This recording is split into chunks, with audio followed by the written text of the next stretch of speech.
Oke guys, jadi malam-malam sekitar jam 3 guys. Pak Samad membawakan pagar kita tu yang kita pesan kemarin. Alhamdulillah sampai. Kenapa subuh dia Pak Samad ngantar? Karena sekarang pada bulan ni air dia surut petang dengan siang surut. Ini koper Aryo nak mudik rumah mak, kita titip Pak Samad juga guys. Pak Samad satu kampung sama mak kan. Kita titip ini kau ke koper, kita balik pakai Honda siang nanti guys. Itu lagi bongkar pagar.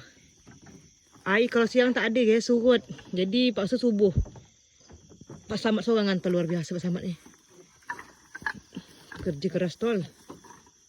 Ini bang-bang Aryo mudik. Ya, langsung yang. Itu guys, kerana Pak udah tidur, Pak Samad langsung nolong angkutkan guys, luar biasa guys. Kita tunggu sini aja.